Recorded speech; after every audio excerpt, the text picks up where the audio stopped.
Good morning, Steen. It's great to have you here. You are our CIO, and you are always welcome to Zurich to enlighten us. And your inputs are sometimes very aggressive, very challenging, but giving definitely food for thought. So the stock market tumbled yesterday in particular. And if the combination between yesterday and Evergrande, the stock decline is 5%, which is considerable in this month, and interest rates moving up 25 basis points within a week from last Wednesday to today, is this a new trend? Can this be considered a situation which is unique, which will change soon, or is this the beginning of a new bear trend? It depends on where you ask in the market. If you ask the equity people, this is just a correction, and the correction is based on, in their view, probably some fallout from Evergrande. But if you, like me, is a macro guy who wants to think 2 to 5 years forward from here, what is clear is that we have reached the physical limit of what the real economy can do relatively to the expectation of the financial markets. So what I mean by that is basically, and very simplistically said, is that the physical world is too small for everything that the politician and the central banks wants to achieve. The way we know that is, of course, through the carbon emission contract, coal prices, natural gas prices, LNG prices, the inability to source semiconductors, the inflation, the import inflation in Germany running at 16.5%, running at 10% in the US. So what the physical world or the real economy is telling the financial market right now is that there needs to be an adjustment, and the adjustment probably needs to be less demand. But that less demand is politically unpalatable because the politician wants to be seen as having been successful dealing with COVID. But at the end of the day, we live, and we know this through the negative real rates that we have. We live in a world which is not productive. And of course, when you then add to a non-productive world where monetary easing is what has been driving the market, when you then need the aspiration of fighting inequality, green transformation, ESG, and then infrastructure investment, you are simply making an economy which is running hot, running even harder.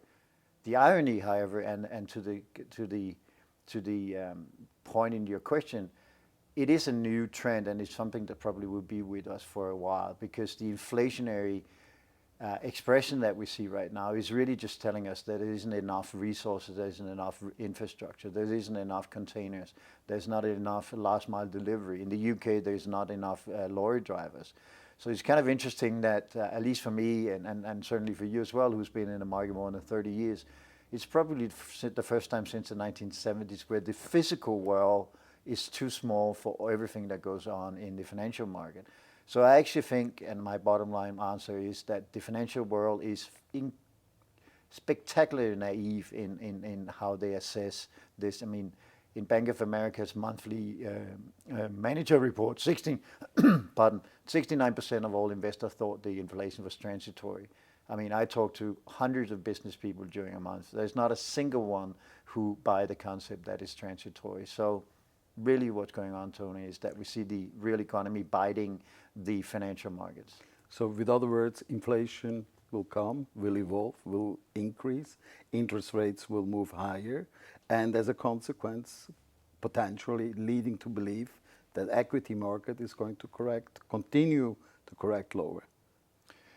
If you're saying in broad index terms, yes, but of course there will be pockets in the equity markets that will do well. Logistic will do well because there's a shortage of logistic supply, mining and metal companies, which is the byproduct of actually decarbonizing your metallizing the economy. Government sanctioned green ESG company probably will do an outperformance. So it's not necessarily that we need to have a huge correction, although of course we are extremely valued. But you know, the market is not going to go away from buy the dip or that kind of strategy right now before they're penalized for it. But what I see coming is that, and that you need to understand, if you have zero interest rate and a very accommodative and fiscally irresponsible governments, what you get is that you price everything to perfection. And there's nothing perfect in life. Not even me. And not even you, Tony. This is the end of the quantitative easing era. Is quantitative easing gone for good? No, and that's a great irony. What we do know with politicians is that if this is not working, they're going to do more of what they already did. But the great irony of that is that's going to make things worse. So if you think about it, if the economy right now, we're not even into the winter, energy prices through the roof. We have difficulties, 26 weeks delivery on semiconductors. Every single thing that goes on in the world is going to make these issues not go away, but simply you make them worse. But then you put more money into fiscal and green and really start getting initiated on trying to deploy better grid network and everything else. What's in all this? Again, base metals, energy, cement, and all this stuff, which we can't get in the first place. So the irony is that all of the policy responses, which is really a choice between or combining liquidity plus fiscal, are both negative for the market. Liquidity because it increases the inequality, and inequality has become a political issue, which we've seen in all the elections. And then next to inequality sits green, and green, again, the more green you do in a non-productive way, like renewable energy, the worse you make the investment, and hence you're driving the market down. So the investor should navigate through this upcoming storm by reducing his risk on equities, by increasing potentially his exposure on commodities or green commodities, let's call it this way, by, if you believe the dollar rates are going higher or may continue higher, inevitably this would lead to a higher US dollar. Do you agree with all this assumption? Yeah, so let's start backwards from the impact on the dollar. So we know from back when the Berlin Wall fell and the Deutschmark was in play, everybody says Germany is going to spend so much money so the Deutschmark will weaken. What really happened was that it was going significantly stronger.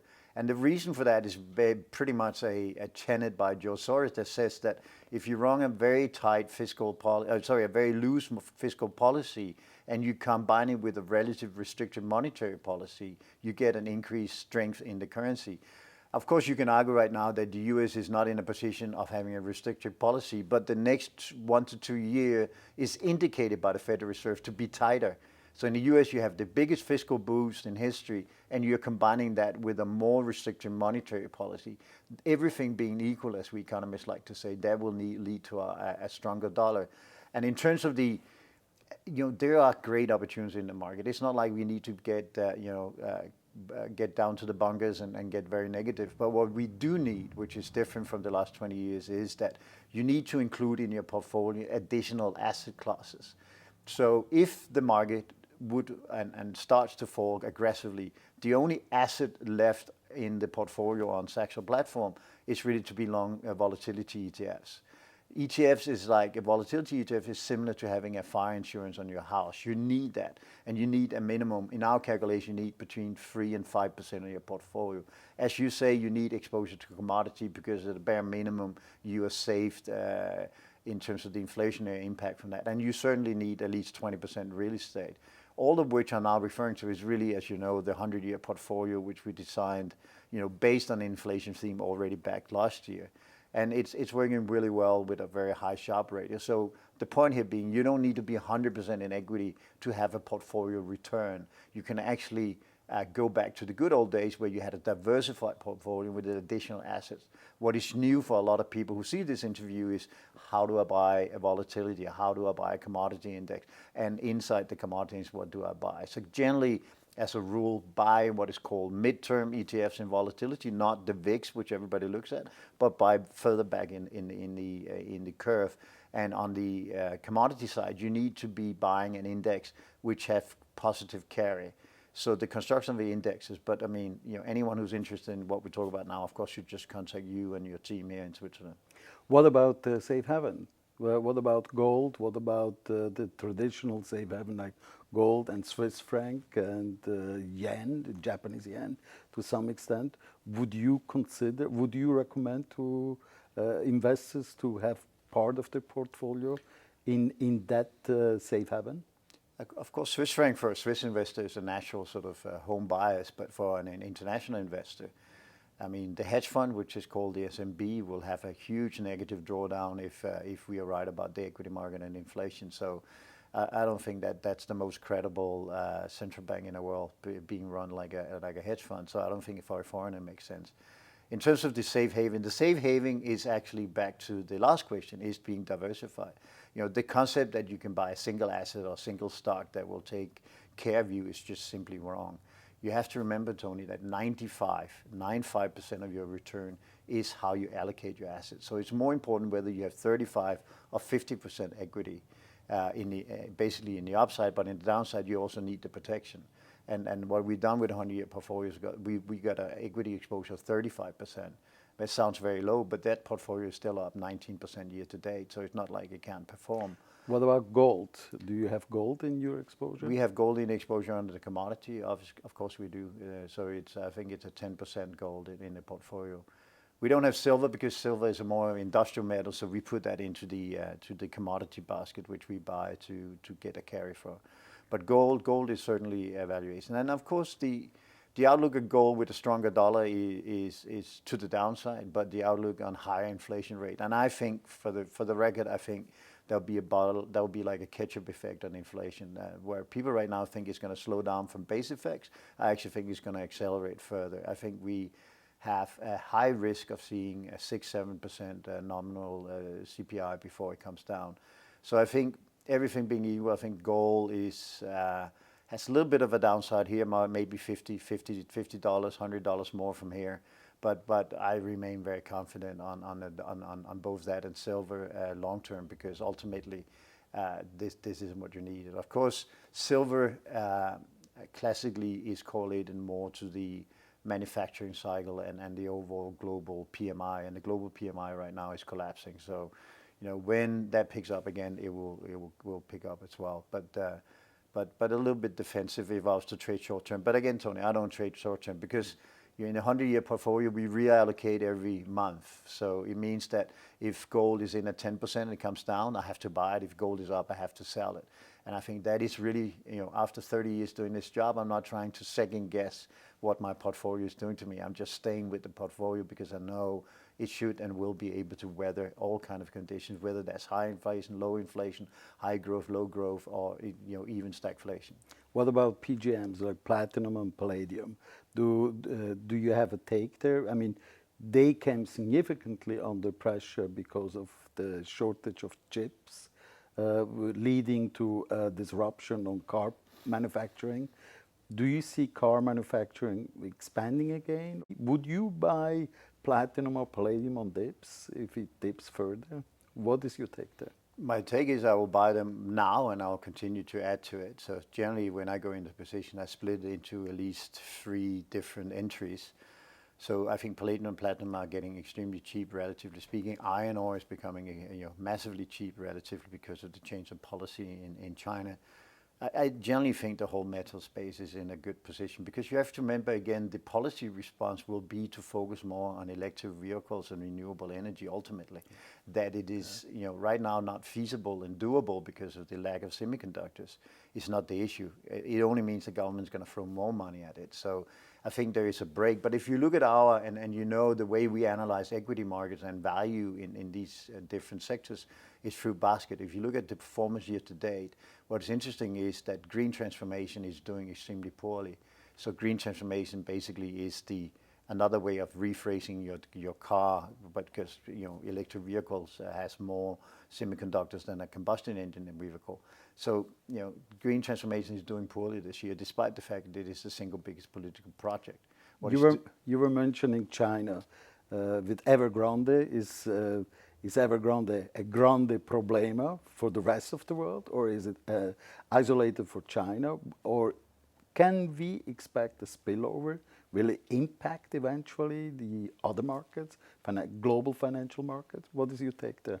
So of course it's a bigger problem for China because it's 10% of the high yield bonds, and it's a dominant force in the actual construction of houses in China. But maybe the best way to approach that question is to say that MSCI Asia, which is the most traded benchmark for equity exposure in Asia, has 60% China.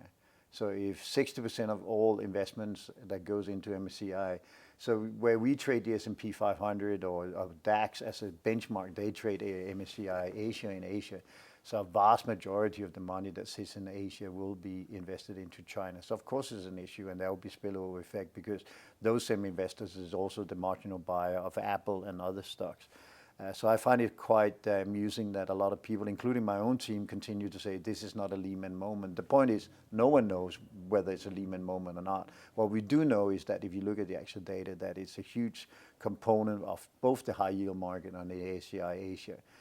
So it needs, you need time to see what happens and what the reaction is from Xi Jinping. What do do you have a view on emerging market? I mean, eventually, if there is a spillover effect, it will have a spillover in whole Asia probably, and then potential as well in emerging market. So you were mentioning inflation in matured market, in G10 or G20 space, is more an anticipation, more looked as a forecast. In emerging market, it's more a reality, and they always react to inflation. What is your take on emerging market? How would you recommend an investor to engage in emerging market under all the circumstances? Absolutely, I think you need some, in your equity portfolio, certainly you need some emerging market. But the fact is also, which you are, leading into, is the fact that Europe is considering having a carbon tax on everything produced outside Europe. And if you look at what Brazil, Argentina, some of the major emerging markets are producing, it's all commodities and resource-based things that they export. South Africa as well. And if that's going to be hit by a carbon tax going into Europe, of course, it will reduce both the net demand but also the earnings for these overseas companies. So I think emerging market is in an inflection point where they benefited from the very low interest rate because, of course, most of the emerging market is linked either directly or indirectly to the US dollar liquidity. But as US tighten the liquidity and as the overall environmental policy gets changed in Europe and everywhere else, I think they come under pressure because it's going to be difficult to reinvent yourself when you still rely almost entirely on resource economy. So on one hand, the price will go up, but you probably will be hit by taxes when it's imported into a geographic region like Europe. So talking about taxes, we have seen the German election, the outcome. Do you believe that is there going to be a fiscal? Can the investor expect a drastic fiscal change in Germany impacting whole Europe? Absolutely, because if you take the subject of green, everyone embraces it, including the CDU, CSU. I also think that Laschet, I don't think he will be chancellor, but if he did become one, he's more pro-Europe than Merkel was. So I think Merkel's greatest strength was the fact she was a very, very good foreign policy chancellor. She was a poor, extremely poor executor on domestic policy like infrastructure, digital, and the like. So you're losing a powerful. Germany's probably going to lose some weight in Europe, but I think the new group of politicians coming through the ranks, the SPD, the Grüne, wants to play through a European card. They see them defined. I mean, this is a whole new generation who grew up with the EU, a central part of it. There's a very strong support for EU in Germany, but they need and will go away from this very, very restrictive policy because simply the demographics have changed. The fact that the Grüne is now polling at 15-17% is a huge change in the dynamics of German policy. And if the Grüne has anything to say, of course, it becomes massively expansionary. If FDP comes in there, it'll be more restricted. But the fact is Germany already during the last 24 months has been the most expansionary since World War II, and that trend will continue. Because if you look at Germany from a business perspective, what they need is digitization and huge infrastructure investments, and that is the fiscal. So if Germany wants to catch up, it has to be fiscal. If Germany wants to be more European, it has to be fiscal. And if Germany wants to have a military policy that is anchored with the Europeans, they also need to spend more money. So wherever you look, Germany's going to spend a huge amount of money. So this fiscal change, will it have an impact on the negative rates on the euro? Sooner or later, will we neutralize the negative rates? I think so. I think actually Altea, which is our fixed income strategist, is calling for first 0 and potentially 25, 50 basis point in Germany in early parts of next year. So the ideal trade is buy euro against Swiss franc, unless the Swiss National Bank is going to do exactly. I think euro Swiss sounds like a great trade, and for the record, if you want to be short fixed income, we suggested like 6 weeks ago to be short bunds as a way to be short U.S. Treasuries, and so far it's been moving quite nicely and better actually than being short U.S. Treasury, because we think the combination of incoming changes to policy, which you pointed out in Germany in terms of fiscal spend, and the fact that inflation in Europe, because of the energy crisis, is running higher, means that the propensity or the likelihood of a move in German rates are much higher than the equivalent in the US, which is more, at least from a central bank point of view, it's more agile and playing dovish. Of course, they're changing toward being semi-neutral now, but what is coming and what the market is preparing now, it's a high interest rate. If you look at the December 21 versus December 23 in U.S. fixed income rates, you're talking about 100 basis point hikes into a market where the Fed still tells us it will be end of 22, 23 before we hike. So the market's already moving that into to late parts of early part, medium 22. So 100 basis points is a lot in the U.S. It's still too little relative to where I think inflation will be, but so real interest rate will go down significantly. But the mix will be different when we've been used to negative real rates, but from the fact that we had 2% inflation and 0 interest rate, that's -2. I think in the future we will be looking at 5% inflation rate and 2.5% interest rates, and that is -2.5. So real interest rate will stay low, but the mix of how you get negative interest rate will be more, certainly from a cash flow perspective, be more negative for people in the red. You were mentioning higher commodity price, mainly higher energy prices. So where do you see the biggest potential an investor should invest in when he is energy oriented? Where would you engage yourself? Would you buy would you buy natural gas, or would you buy oil? Or do you see a disruption there? Do you see an imbalance of prices? Where would you engage?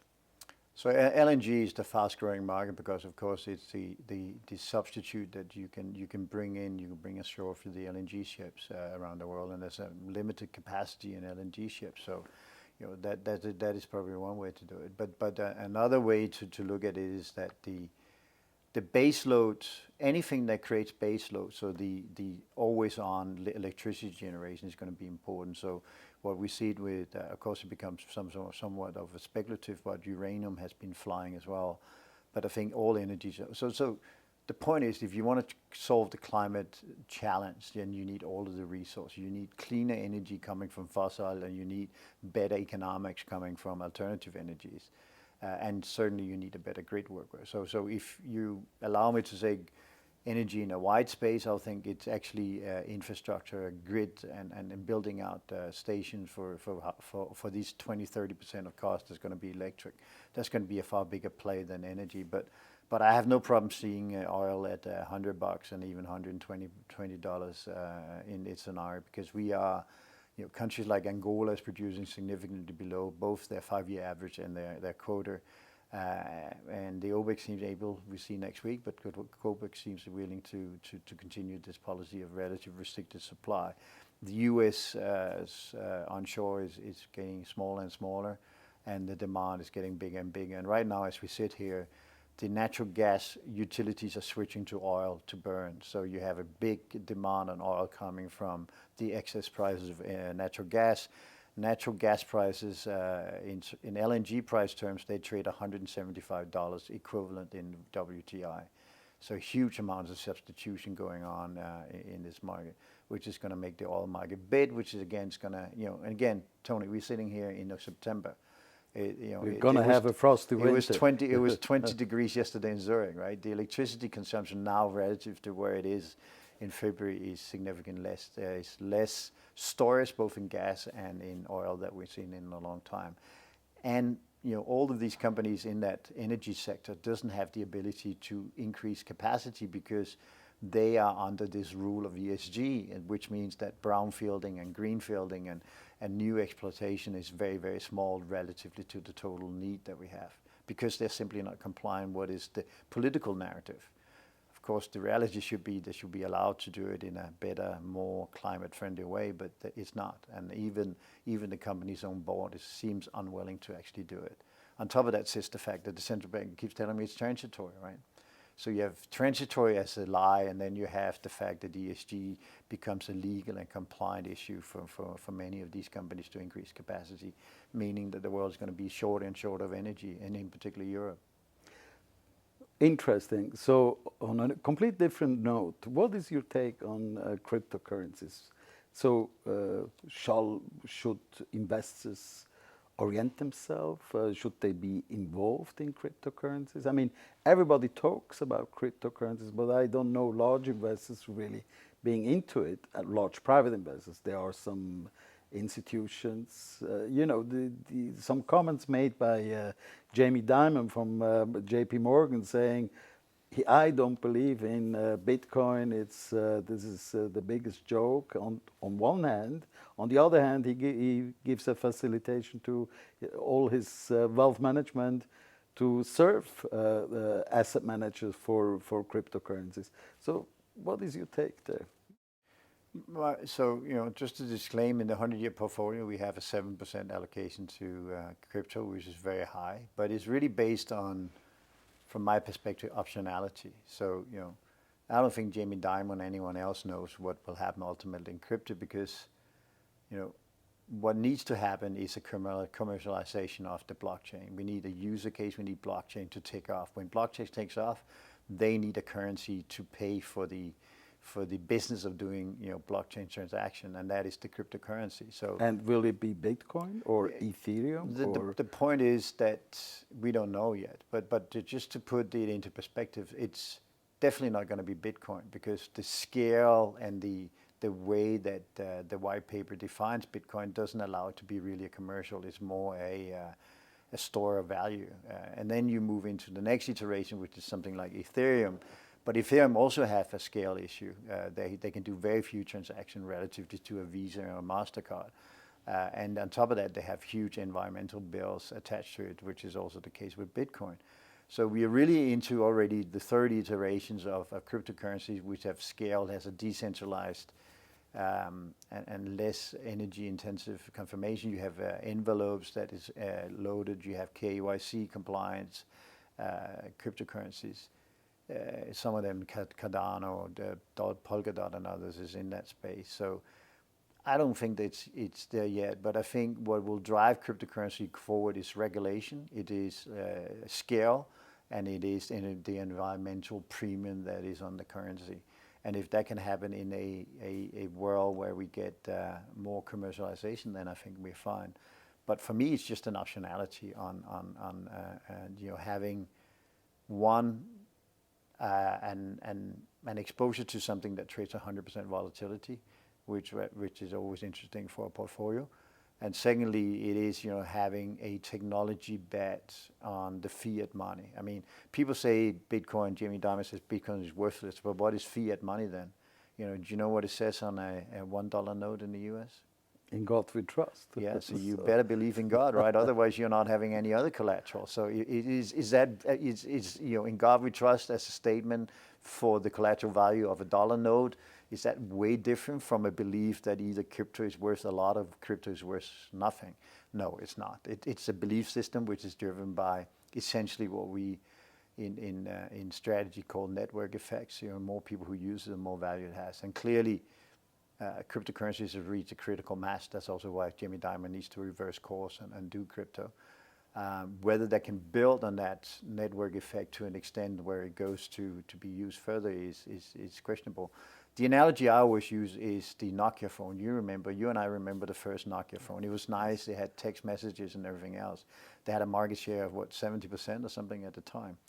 But the problem was there was always a Nokia product until we got the smartphone. The smartphone made sure that everybody could make apps and everybody worked on the same platform. So you got scale, you got more usability, the user interaction became improved, and then Apple really ran away with the market. Nokia sort of invented the portable mobile phone, and then Apple, because they created that block, and that's what blockchain is. So blockchain right now is, we have an app, we have a Nokia phone which has text messages and a good connection, and we can carry it everywhere, and it's small, it's doable. We haven't reached what is the equivalent of a smartphone where everybody works on the same system, meaning a blockchain is technology. But I think it's exciting, but you and I have too little hair to really be the expert on this. So I think, and I think crypto is relevant also for portfolio managers in the sense that everyone under the age of 40, they prefer crypto to gold, which is clearly a substitution. I think you need both. Well, gold is like a religion. You believe in it or you don't, but history has proven to us that the majority believed. Maybe that will change. So my last and most interested question is, where do you put your own money? Finally, where is your strongest conviction? It is after messing around with being, as you know, a proprietary trader, head of trading, everything in my life, I ended up on this allocation model, which is the 100-year portfolio. So all my money is minimum at all time 50%, but up to 75% of my money is in the 100-year portfolio. And then I run some side investments into a commodity fund, into a shipping company, into a number of other businesses, which is more fun than actual. So in reality, I would say that for the money that's going to make my return, I actually use the 100-year portfolio myself. Well, thank you very much, Steen, for enlightening us. Hopefully you will give us some further enlightenments during the next quarter, which we just started. So thanks again. Thanks for having me, Tony.